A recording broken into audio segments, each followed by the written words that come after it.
Hello, everybody, and welcome to another edition of the After Action Report. We are very, very glad to have you with us today. Also, want to let you know that we are.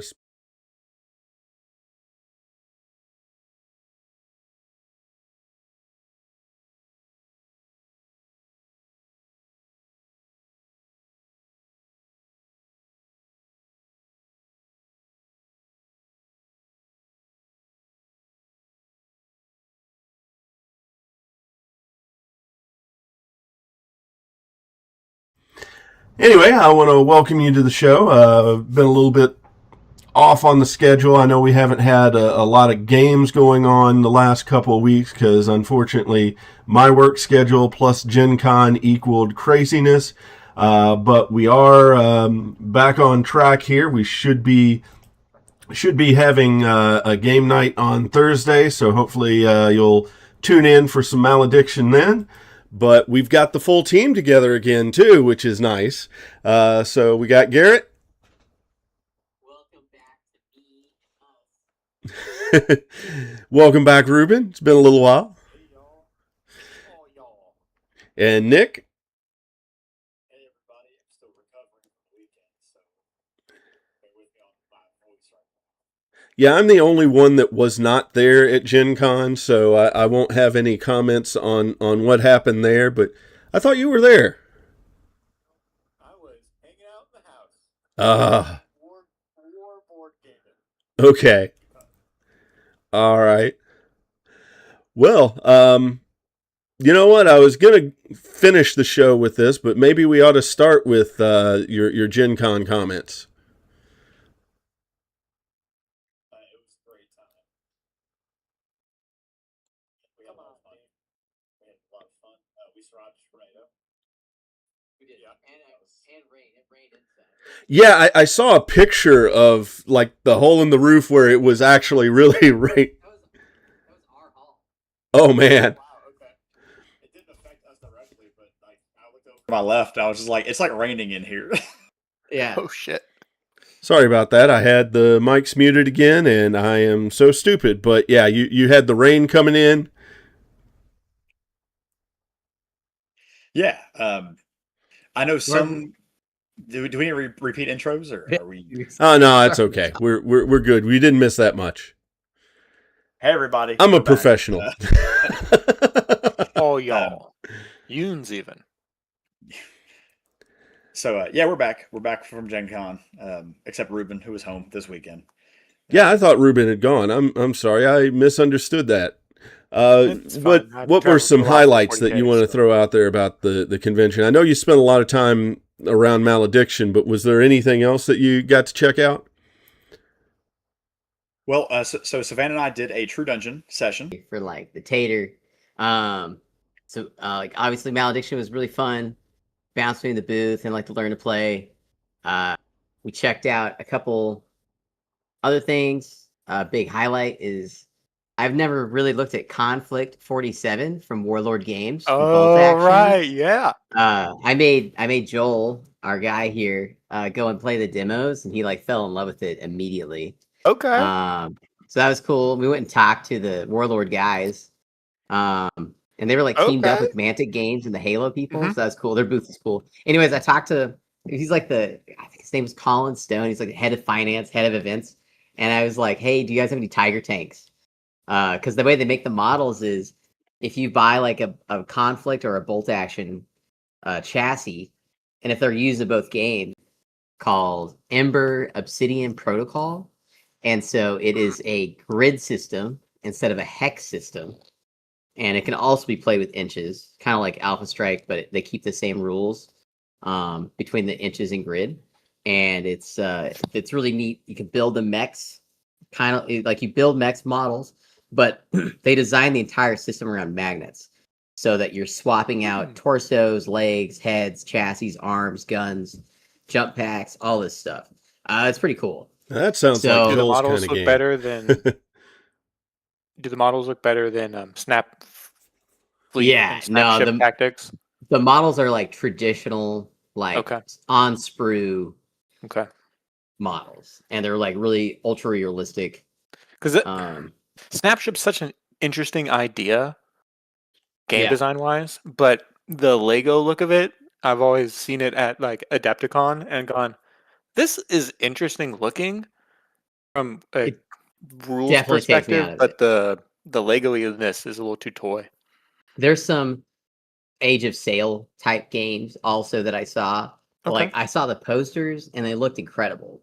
And then I went to the table where the demo was, and they were just like the most boring plastic ships, like nothing special. And so I was like, Dude, oh, it's never hard mind. now. Like it's hard for historical wargaming, honestly, because It really there's is. a lot of cool shit now.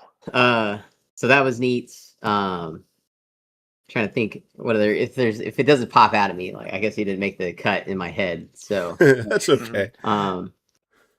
but yeah, no, it's always crazy to go Gen Con because like you see a million things that you want. It's like there's no way on earth you'd be able to play all of it because there's like thousands of games. Yeah, it's Just so thousands spread upon out. thousands. Yeah. It's part of the reason why I prefer going to Origins to Gen Con is just because it's in a smaller space. You get to easier time seeing everything. Yeah, definitely smart. Oh, StarCraft and Trench Crusade. So like they're like combining, not in a game way, but like Archaon.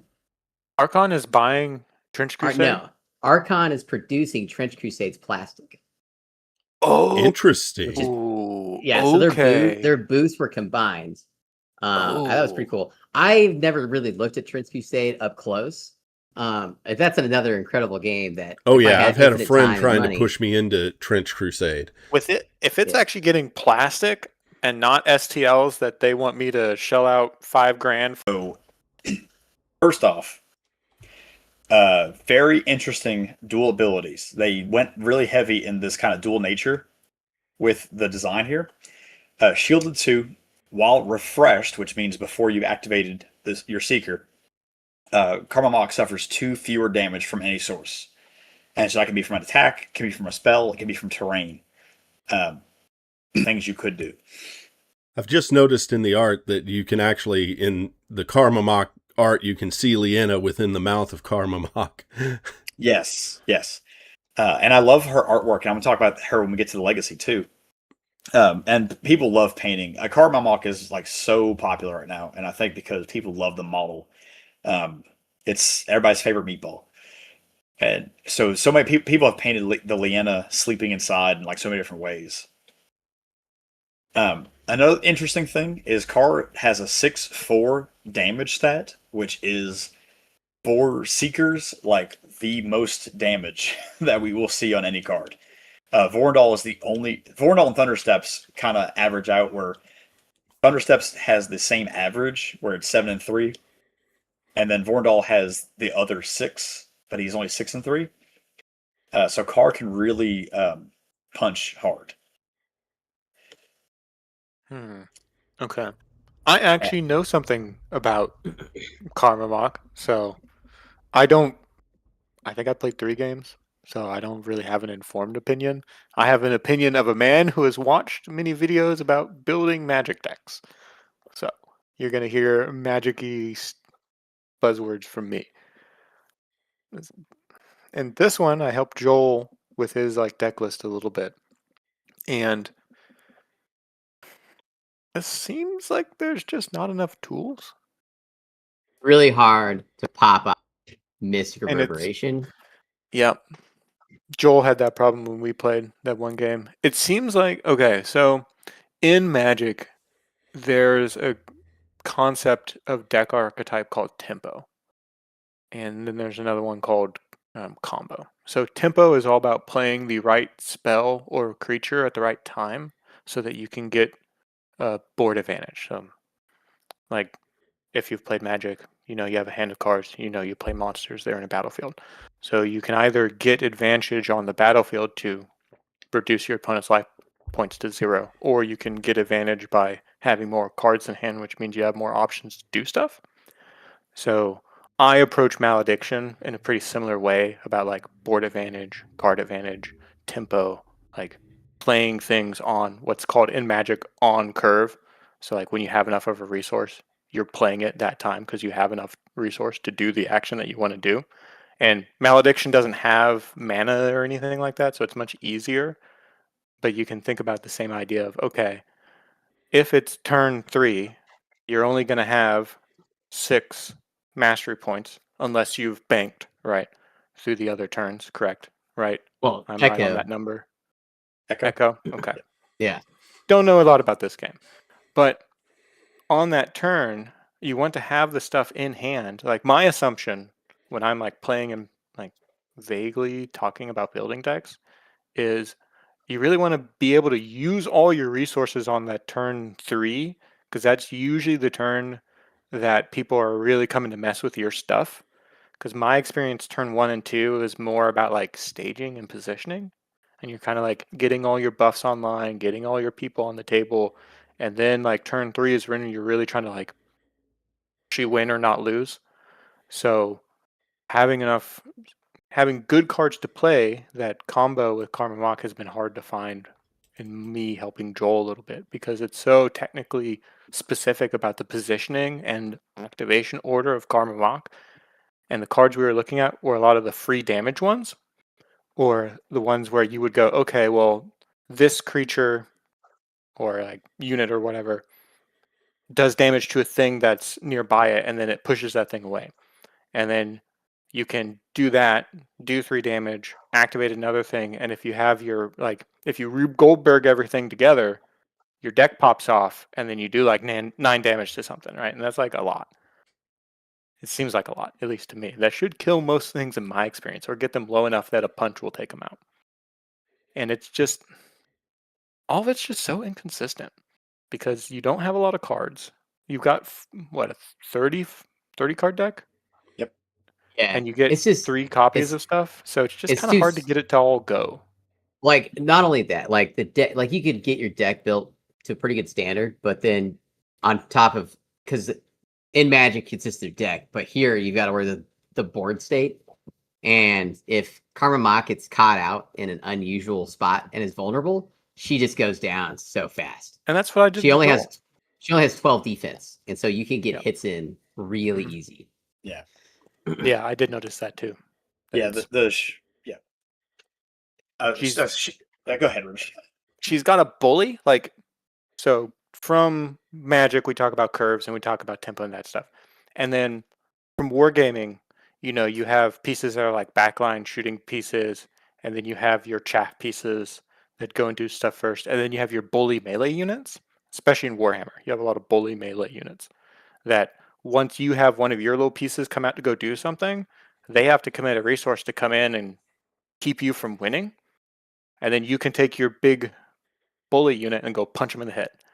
And Karma Mock seems to want to do this with its high damage output, but like, then your bully unit just gets blown up because it's not got a ton of health and it's fairly easy to hit. And when Joel played against me, he used Karma Mock to try to like initiate onto me, and then I was just like, okay, well, I'll do my. I was playing Griza at the time, so I was just like, well, I'll free attack you through my caster who's safe over here, and pop for extra damage, and then play this thing that says, oh no, you don't do that damage, and it just totally like House of Carded his game, just totally out. So He is what is I don't know. commonly referred to as a glass cannon. Yeah, Karma Mock reminds me kind of Vorndal in the sense that like you want to rely on it as a heavy melee piece, but you need to send things in first. Because Vorndal is very similar, even though like Vorndal has 18 hit points in regeneration, but regeneration it's only 2 per turn, so it's not like going to keep him alive. If you want to kill, like in this game, if you want to do like 15 to 20 points of damage to a unit in a turn, most decks can do that. Okay. And so like Carr has to be kind of kept back. I think you need to like send things in first.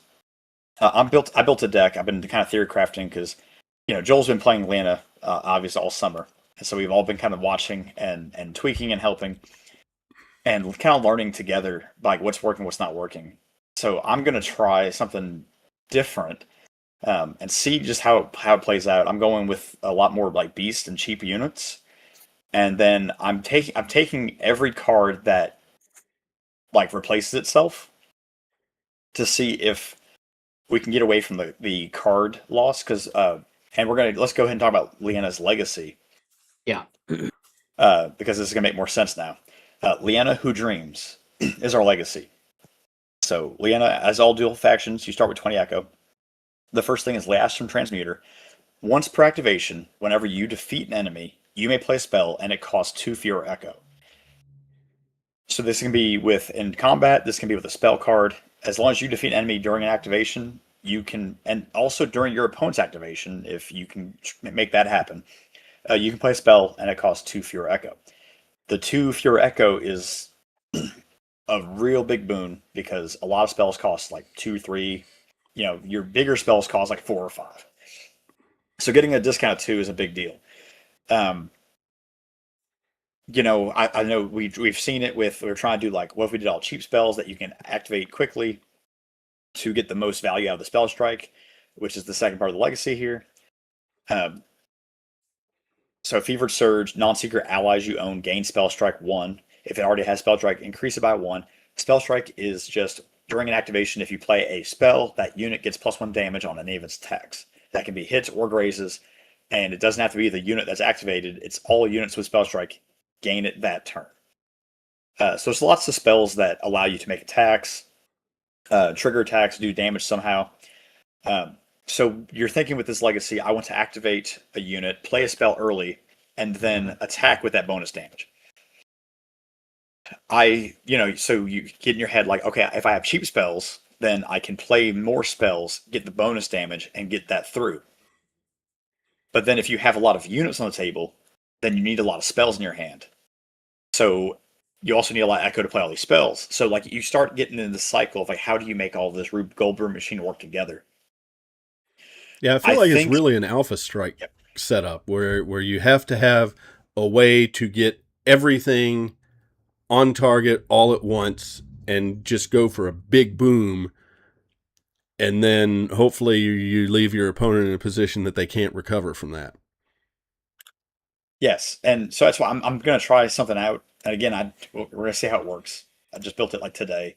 Been theory crafting a little bit, but it's like cheap spells, everything in it replaces itself. Well, not everything, but most of the spells replace itself. So like if it lets you draw a card, if it lets you look for a card. So like cheap spells that replace themselves, instead of doing damage or doing something else, they activate the spell strike, give me another card in my hand, and then if I defeat a unit, I have that discount to play another spell that maybe lets me get some activation advantage. Okay. I'm also leaning a little more heavy on units and seeing if because again, at the end of the day, it is a war game. It's a skirmish game. So like you need your units to win the fight. So we'll see how well it works. I feel like really you gotta pick like one of these two things to really lean into instead of like most seekers like kind of work really well with their legacies. Well, except for Vorndal, I think. But this one is like you gotta pick like one way or the other to go. Like either you're going like it's kind of, like we play Thundersteps, you're sending forces forward. But with Karma Mock, you're playing shielded. Like you build a shield wall and move forward with Karma Mock. And then you just don't want it to get hit. That's really it. And then you can use that Mystic Reverberation because you're surrounded by your beast. So I really like what you're going for, and I think it's going to be pretty good.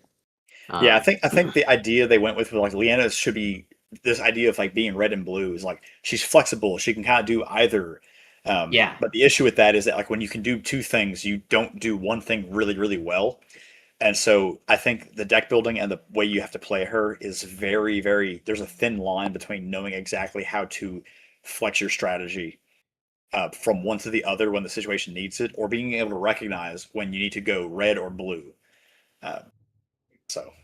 Yeah, I'm excited. I think this thing with like a couple of Cobber Maulers and then some Taric Beasts form a nice line. I think that could work really well. I want to try out the Gorehorns. Yeah. And this guy for sure. Yeah, and I'm bringing Spirit Shamans because I think with the Gorehorns having that extra damage, you can have Spirit Shaman Battlecry behind them and have them attack again. Because Up What's up? next, we have Pollinor and the Runefold Gauntlet. so that Haven't was heard you take this Polynor one. PTSD. We talked about Polynor a lot this weekend. He's one of the like demoed seekers, obviously. Oh my gosh, yeah. Okay, so Polynor, he's the blue mono faction conclave seeker. He's pretty awesome by himself. He is just a regular human for his keywords. He's got 4 accuracy, 4/3 hit, 12-inch range, which is That's naturally, nice. which is really far. 6 speed, 13 defense, and 14 health. And like he doesn't, unlike Karma Mock, like he's got 12 inches of range. So like Polynor is never in danger. Because you don't put him in danger. He can just sit back and get a legacy that gives him some range or something. He's got dual spell. This thing's awesome. During this unit's activation, if you played a channel from your hand, you may play a second one from your hand. So if you're really good at collecting your echo and have a machine set up, like this is so good. Then he's got Empower spell 1. During this unit's activation, whenever a unit suffers damage from a spell you play, whenever a unit, not it's friendly or enemy, suffers the damage from a spell you play, it suffers 1 extra damage. And this unit, and it has pinpoint. So to add insult to injury, he can trace line of sight through other units. So you can like set up a block of units in front of him to protect him, and it doesn't matter. He can still shoot through them. Man, he's versatile. He's like his dual spell is almost a legacy, like on its own. Yeah. And then on top of that, he's got the Runefold Gauntlet. So because he's a mono faction, he starts at 25 echo, which is great. He's got Runefold Acquisition. You may play basic or elite spells from your discard pile by spending 1 extra echo whenever you can normally play that spell, and then you banish that spell after doing it. So And again, it's like recursion. if you can keep the echo coming, right, you could play 2 to 3 spells in a row. And then it has another ability, Moloch's Augury. After you resolve a spell played from your discard pile, so after you do that thing you just did, you reveal the top card of your deck. If it is a spell, draw that card. Otherwise, And you scry 1 and draw. What? If otherwise, it's a spell, yeah, if it's a spell, which is probably going to be. Otherwise, you may place it on top of the deck or discard it. So you can, if it's a unit you don't care about or anything, you just toss it. So here's the question, because I haven't looked really so close good. into Conclave. Does Conclave have things in their deck to generate echo? Oh yeah, Nope. yeah, they do, right? What are you thinking of? Gosh, hold on. Find a card that says Echo. Yeah. They have some Essence Binder. Conclave Yeah, Scholars it's- have Essence Binders, which is when they kill it. When you kill a unit on their activation, you gain like 2 Echo. Yep. So you have to kill a unit, and you get to couple Echo. I think they Like may the only one that does that. Let's look at all Conclave cards and say Echo in them. Yeah. Conclave Echo. And this is why he's not played like a ton, because some of the other units have just a great way to generate. But although I haven't looked at, Spellbound Devour also has Essence Binder. I haven't looked at the new cards that just came out. And for Mind Conclave. Harvest is a spell card. Your opponent reveals their hand. You choose a unit from it. They deploy it for free, exhausted, and then you get the echo from that summon. That's an elite spell, so you can have 2 of those. So and then yep. And then you obviously use Starcast Halls as your terrain. Which, if you're playing 2 to 3 spells, that's like gaining 3 echo because you're not spinning it. Yes. So you have 3 cards that can get you echo situationally, and then you have your discount, which is effectively the same. Oh, and you take Prayer Book, Sacred Prayer Book. Yeah, you could take Prayer and Book. slap that on a unit and then pray with it. Yep. Yeah. So there's tools. There's ways to do it. And I think there's also a relic that can generate echo. There Um, is, well, so one funny thing is that there's the Ring of Time relic, which lets you play a spell from your discard pile, for free. which for free, um, which is also funny because it synergizes with your legacy. Yeah, because you discard it. Yep. You discard it. But yeah, given that you yeah. can cast twice in a turn, I feel like it's absolute necessity to find any way that you can to generate that echo. It's you have a lot of cheaper units, so you have them on Starcast Hall, so you're getting that one off. A lot of spells cost, like I said, 2 or 3 echoes, so it really stacks up a lot. Thing to remember is that like if you play from your discard pile, you cannot do dual spell. It's one or the other. So like Polynor can't, it's designed in a way that you can't play a spell and then immediately play it again from your discard pile. Like Polynor has to play 2 spells from his hand, and then other units can play, and Polynor himself could, but you don't get your dual spell. If you want to play from the discard, it's that one spell you get that turn. So yeah, it's still This good. design is just so much more clear, consistent gameplay theme than Karma because Karma is like split and says, "Oh, try to do this or do that," and they're at odds with each other in the design space of what you're trying to do. And Polynor here is just like really clearly, hey, like you're gonna do wizard shit and you're gonna blow the shit out of them because we're real good. And also, when they thought you were out of stuff, we're gonna play stuff from our discard too. So get wrecked. Yeah, pretty good. Polynor can get countered pretty hard if you can be aggressive enough early. Makes sense. He struggles with Yeah, if he doesn't- Vortex because there's not Yeah, if you there's not a don't lot pull of units. there's very little AoE damage spells. Like Twin Flames Okay. hits 2 units, but like that's just 2 units. So like your opponent has 3 or 4 charging at you, you pink a couple of them. Mhm. I did see over the weekend doing learning plays, several players put 2 and 2 together, and they put Tempest Scepter on Polynor, which gives him +6 range, and then you shoot lightning bolts in a line. Uh-oh.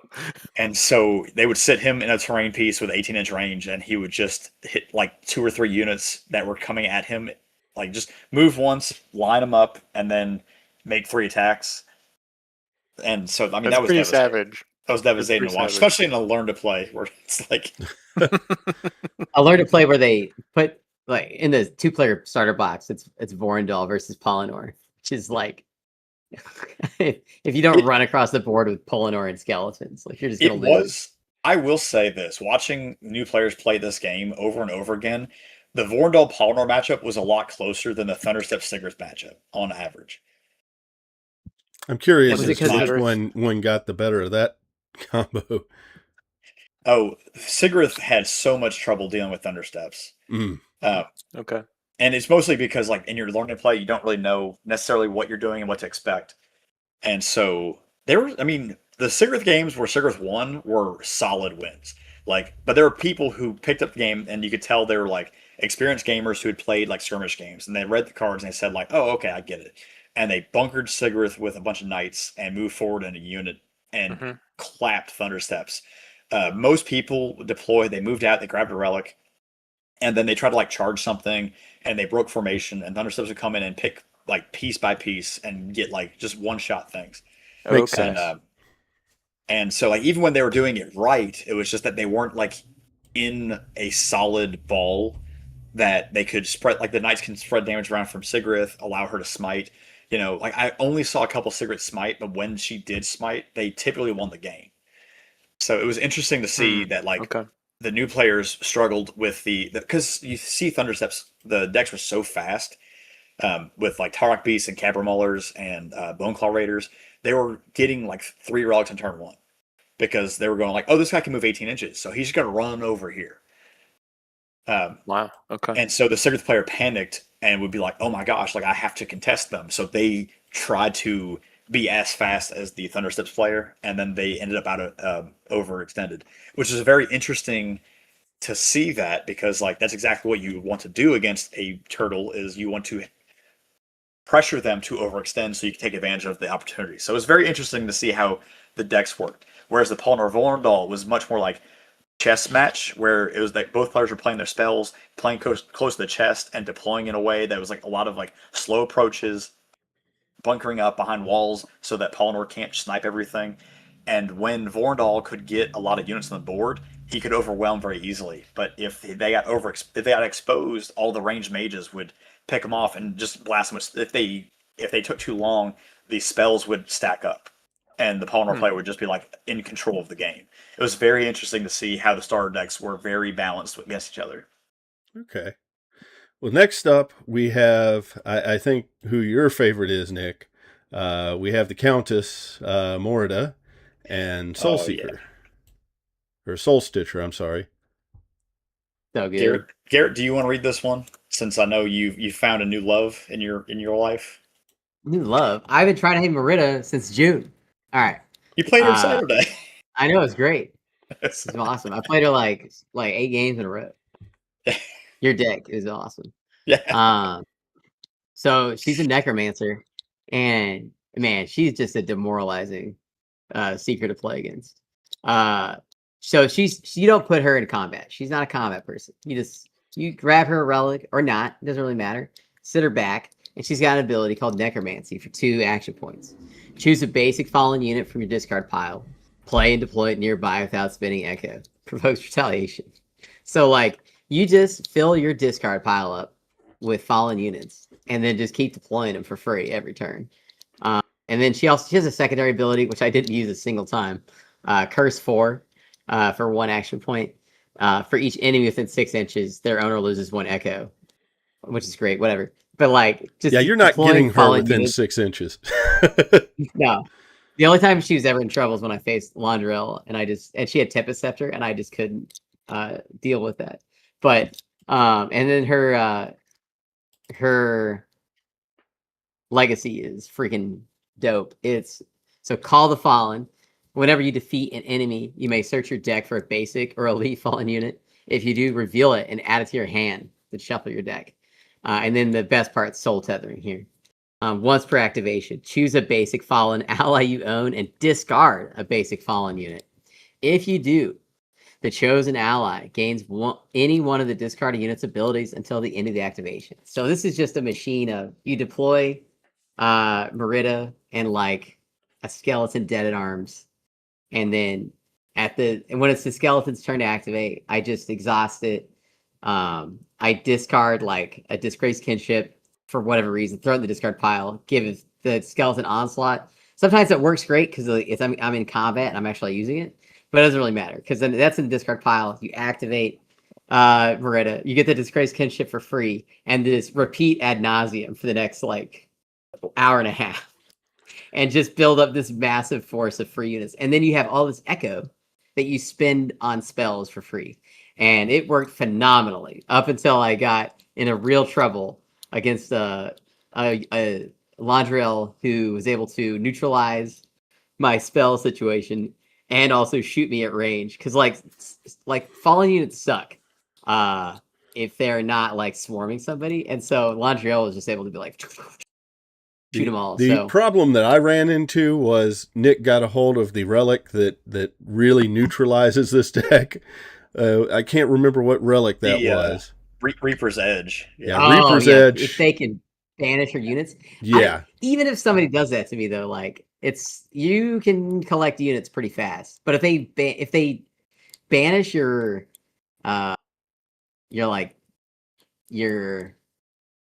meat and potatoes units, like Disgrace Kinship, I'm always that and Umberland Shades, like I'm always just pushing those things. But yeah, what else you got, Nick?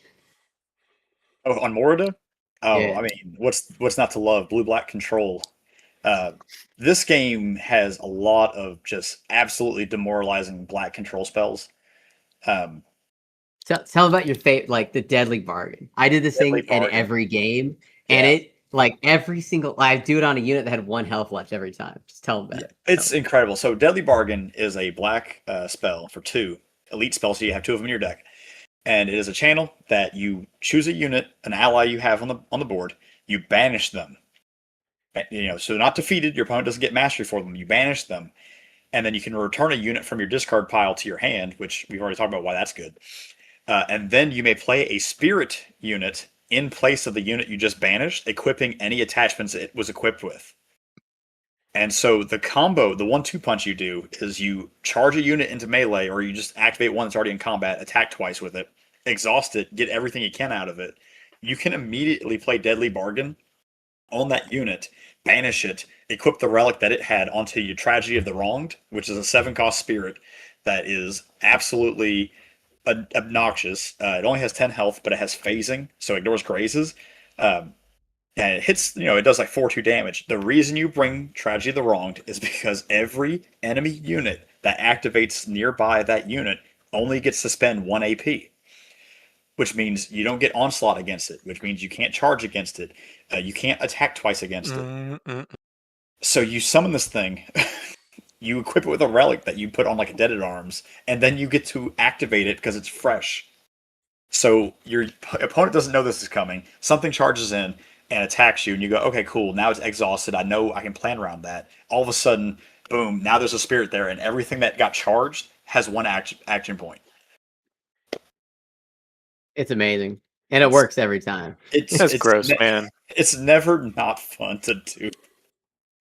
Especially Like, like that when just- you could do it where you could do that and then immediately activate Moretta next and then bring in another unit out of and bring it back. Or that one's banished. I but used just to- another I used to discard think unit. Ruben was the bad guy. Now I'm saying you're the bad guy, Nick. Look, you guys all know I have this thing locked and loaded anytime, so I'm not going to play. Watch out. Right, Watch right. out. Yeah, watch out.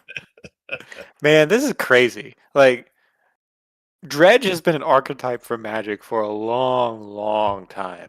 And the ability to have your discard as a resource in any card game is so, so strong. Yeah.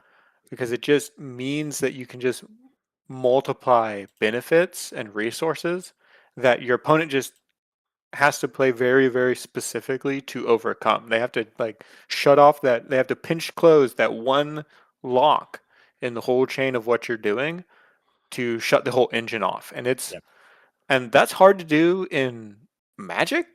And when it's Magic the War game where you have to go like move through their engagement range and like deal with all the tabletop miniature of it all, that just makes it even harder to interact with. Although I do wonder how you're gaining enough points to win when my assumption is that these units are all fairly easy to kill and it's going to take 2 or 3 of them to swing up into something. And I'm like, my look at the game is that really your stuff's going to die. Everything's fairly easy to kill. So you're really trying to get a mastery kill where you're going to get like a +2 advantage. I got Or like three. +3 points.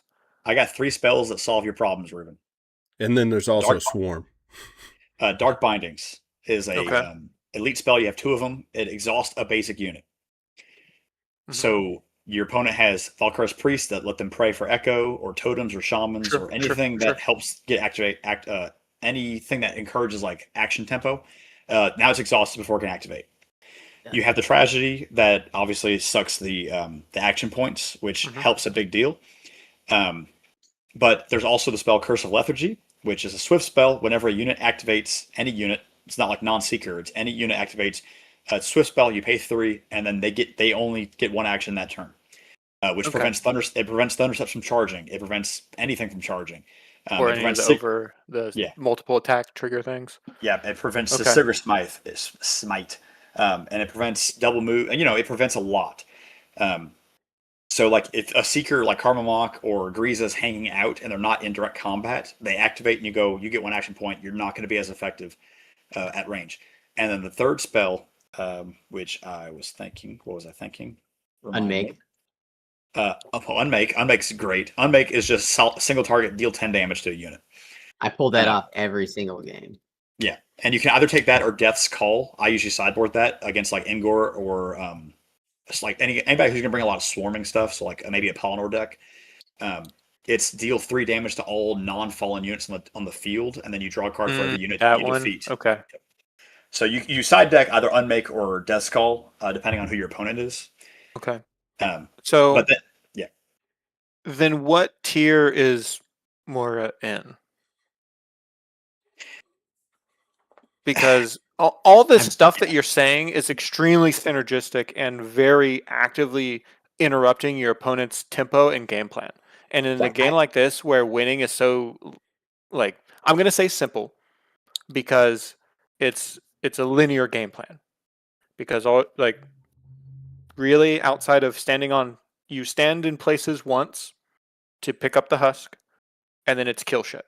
Like, the game's very linear compared to what I play most of the time, which now is Warhammer. I would So- I would disagree with that, but I would say A tier But because it can it's be like hard countered. the interaction is very dense.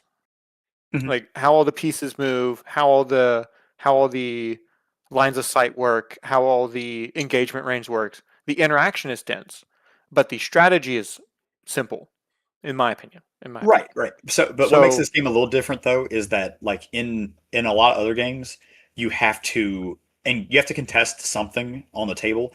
Whereas in Malediction, if you can secure a second husk, which you can do, like Umberland Shades have 8 inches and fly. So like if you can get a husk, if you can get your 2 husks and your opponent has their 2 husks, then you guys have to kill each other, and your opponent knows that too. Yeah.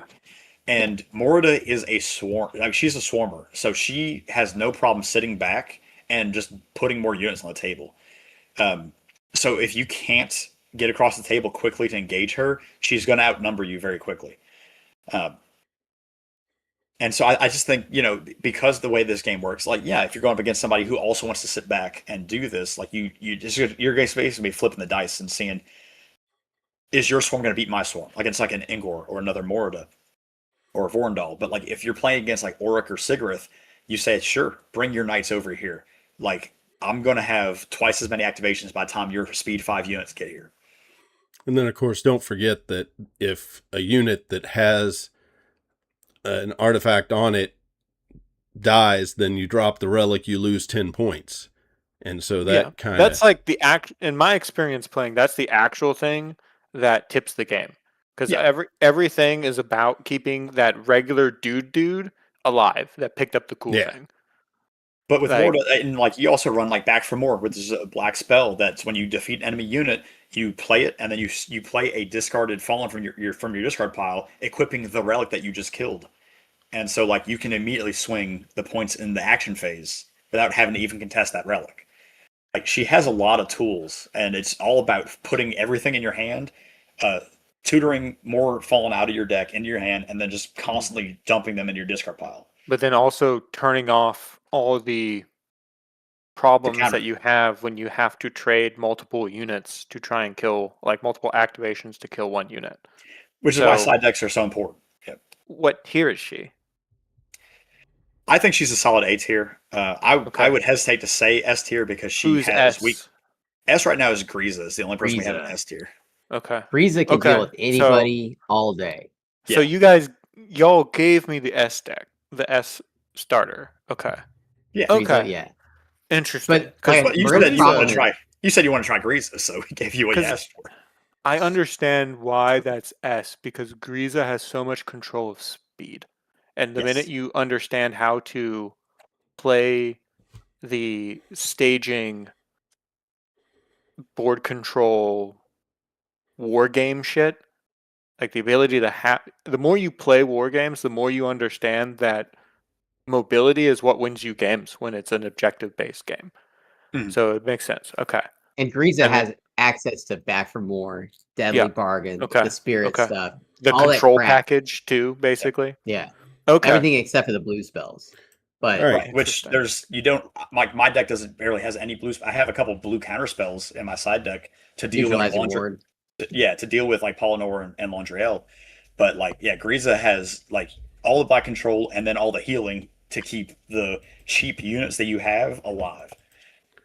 Well, up next we've got Thundersteps and Storm's Eye. Everybody's favorite. Big Daddy Charge. That's all you need to know. That's all he does. Yeah. So Thundersteps is in a class of his own in a way. So he's got the +5 accuracy that a lot of the melee seekers have. This guy does 7 damage on a hit. He's got 20 health. What else is there to say? He's got Berserk 2. When he's below half health, he gets +2 damage on hits and grazes. He's got Cleave. When he kills something, he gets to attack again.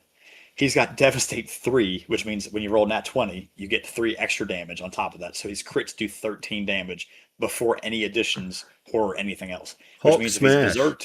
if he's berserked, he gets +2 damage on top of that. And if he's charging, gets +2 damage on top of that. This guy can do 17 damage on a crit charge. So let's talk about his legacy. Storm's Eye. Relentless Surge lets you, when you activate any ally, you can discard a card and move that ally 3 inches. That can be great. That can be great for setting up timing, setting up charges, just getting into melee. Brutal Charge is whenever performing a charge, allies you own get +2 damage and knockback 5.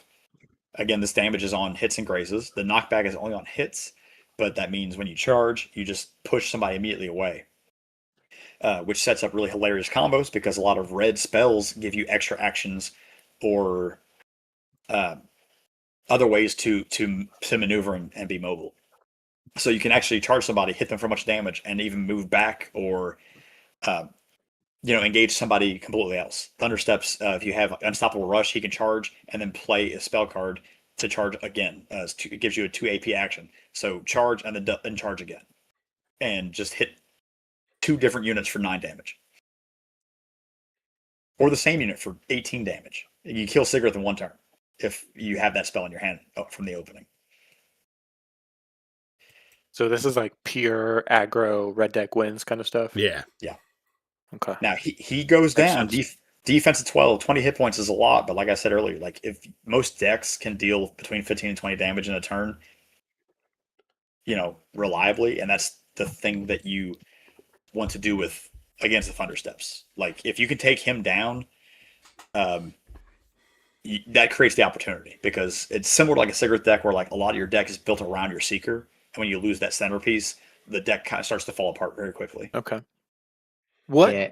do supporting units in decks like this try to do? Are they mostly buff pieces that say Seeker go kill real good? Or are they other like flanking speedy stuff to go stand at husks? They're flanking. They're flanks. You use like Target Beast because they have speed 10 to immediately contest your opponent's like expanding husk because you can just you double move and get 20 inches and just go say I'm here now. You can't get this husk.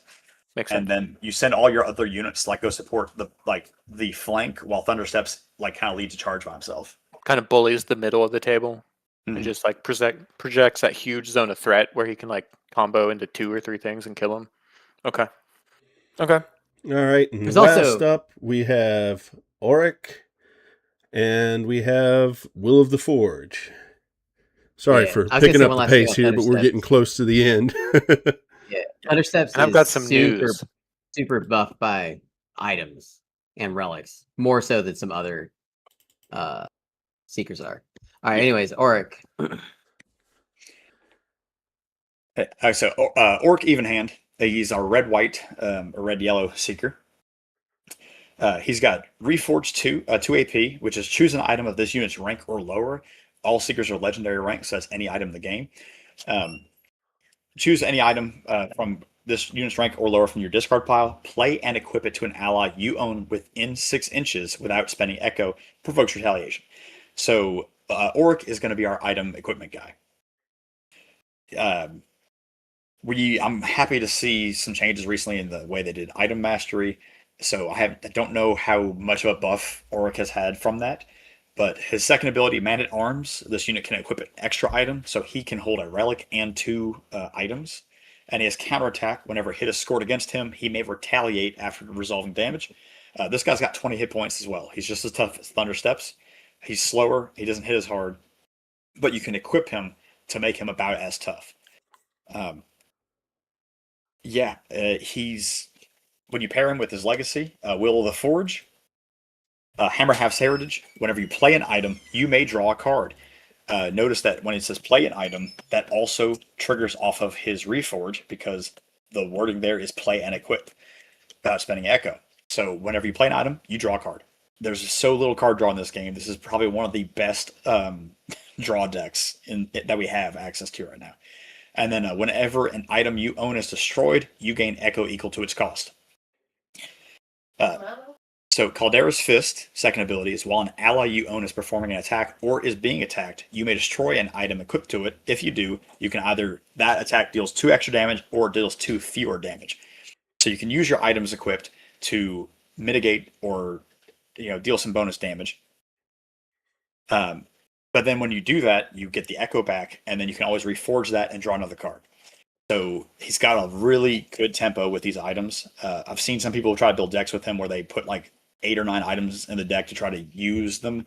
You need like 4 or 5 items, I think, in your deck, because there's a basic spell that lets you search your deck for an item card and equip it, and there's an elite spell. So that's 5 spells that mess with items in your deck. There's an elite spell that you just reveal cards from the top of your deck until you get an item, and then you just shuffle everything else, and you get to play that item. So you have plenty of access to your items in your deck. You take the unique red-white units because they're fast and mobile. You need runners to get your relics quick. You take the Battle Masters, you take the True Stone Exemplars. You have access to all the good white tank cards as well as the good red fast cards. I think Auric is in a really good place, and people just aren't using him because I think he's overshadowed by other Seekers that do what he does, but in more fun ways. Okay. You think it's a mobility thing? Like specifically Auric himself is too slow? Yeah, because if you want to play a ball, you play Sigrith. And if you want to play something faster, you play Thundersteps. And if you want to play something that, really, if you want to play something that does what this deck does, you play Sigrith and Thundersteps. And you don't think there's enough like lore draw of cool magic item shit for the people that like playing Voltron style stuff? I still think there's enough yet in the game. Yeah, I think sure. we're gonna see some. I think we're gonna see something change here where Auric is gonna get the item thing was just a couple weeks ago. And given that you can only equip one item, that kind of prevents the Voltron strategy that you're looking at. Right. Yep. The Battle Master you can take 2. There's an elite unit you can take 2 of. They also have the Man-at-Arms, so they can equip 2 items, but that means like Auric and 2 units can equip 2 items each. And you're not necessarily going to see that every game unless you can tutor a creature. Right, but you can't tutor your elites. Now, we had already said that the Countess was tier A, and we kind of went over the tiers on the other guys last time, so let's just do a quick run through at the end of this here. Karma Mach. Just put him where it's supposed to be, you two. You know what it is. I think right now we have to say Karma Mach is our current F tier. I think there's potential. We have the reinforcements coming out. Reinforcement packs coming out in a few weeks. I think we're going to see a good buff to Lyanna play. Okay, Pollinor. Solid C, B. C plus. If we're looking at the unit cards, and I'm trying to remember how we did it last time. If we talked about like their playstyle or just like the unit legacy combo, I think you could put Pollinor in a B because dual spell. His kit is really strong. I feel like the range that he has available to him kind of bumps him up into that B as well.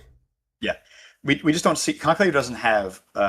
Conclave as a faction has a very obvious weakness that's easy for a lot of other Seekers to exploit. So right now, Pollinor just has a lot. He has more unfavorable matchups than it's more the fact that he's weak. Okay. Thundersteps. I put him at B too. I think B. Really? He's fun to play. He's easy and he's good.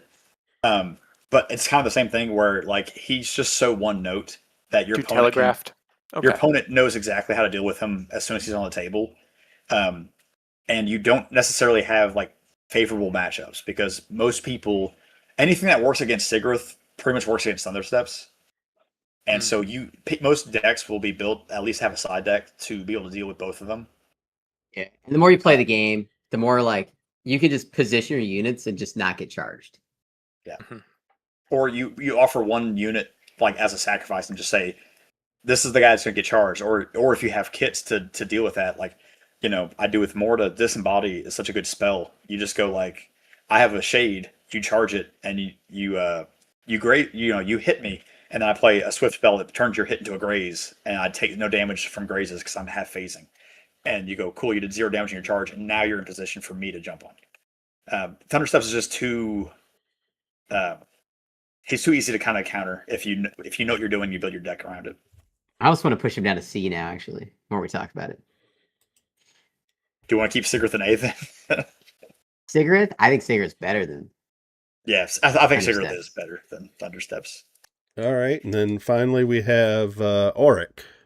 Auric. I don't have a good answer. I don't know enough. I don't know. If you'd about asked me a month ago, I would have said D tier pretty quickly, I think. But I think I'm leaning to C tier right now because I think items are getting a turnaround in the game. The issue before was like when items were destroyed, your opponent got mastery for them. So just by nature of destroying your items, your opponent got mastery. By getting rid of that, it completely changes the calculus on is Auric playable or not. I mean, you can't I almost deny wanna card draw is valuable. Yeah, I almost want Yep. to say C tier just from True. that. All right. Yeah. Well, with that, Well, we will be Chris, playing can some I run Malediction on through Thursday, some- so I hope you guys will tune in for that. I want to thank you for being with me tonight. Thank you, Garrett. Can I Hold run on, through we some got- news hold on. real quick? Oh, real Oh, quick. what? News. Okay. News. News. All right. So before Gen Con got washed away, Bryn was on the Fireside Chat. He's the lead for Leviathan's product line for Catalyst Games Lab. So we got about 20 minutes of info from him. So I'm going to run through that real quick. So Leviathans was a bestseller at Origins and at Gen Con, as both of you two saw. They had a bunch of stuff there, pretty much everything. All the currently released product was there in force. I heard they sold 800 rule books or something crazy for Leviathans. probably It was did. like a lot. All the product for EU and Australia is at the hubs now, according to Bryn. And after he got home from Gen Con and slept, he was going to write the paperwork to get it all shipped out of the hubs. We know we have 5 confirmed actual releases coming. USA Starter Fleet, Japanese Starter Fleet, Austro-Hungarian Starter Fleet, the South American campaign box is confirmed, and now they've added the Sky Fortress Mini. So if you've played any of the campaign stuff, the Sky Fortress is a big floating battle station basically. So that's the 5 confirmed products we have on top Did of. they say when? Within 18 months is what Bryn is committed to now. Yeah, 18 months. it's clearly been pushed, right? Because last at Adepticon it was within the calendar year of Adepticon, and now we're at 18 months for these products. Now, they have added the Fortress and the campaign box, because before it was just the 3 fleet starters within 12. So, don't know there. FAQ and new points are confirmed. They are stuck behind the launch of the new BattleTech website. Apparently, they've only got one website coordinator person, so they had to do that stuff first, and then they're going to update. So we know that the points update is going to be digital points update, which actually makes sense because none of the points are on the cards. That's all the Leviathan stuff. Timothy Zahn is writing for BattleTech. I listened to him and Sackpool. They did a Q&A on the BattleTech on the stream at Gen Con, so that's pretty cool. So Zahn's gonna be writing for BattleTech. That's neat. It's cool to watch. I've read at Garrett's suggestion now quite a bit of the X-Wing, the Rogue Squadron books.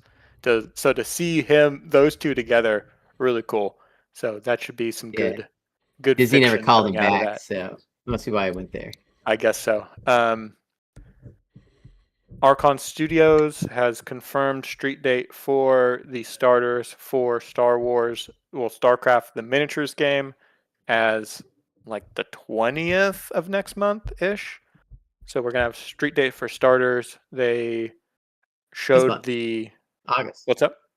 The August. starters are next month, as far as what I heard on the stream, or because it and the the actual pre-order stuff should be going out this month, and the retail Street Date is next month.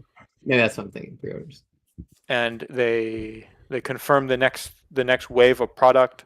So the last wave of product was the Stalker, and what else was there? Stuff. This wave is the Ravager, which is a Zerg unit from StarCraft 2. It like shoots. It's a walking bio mortar piece.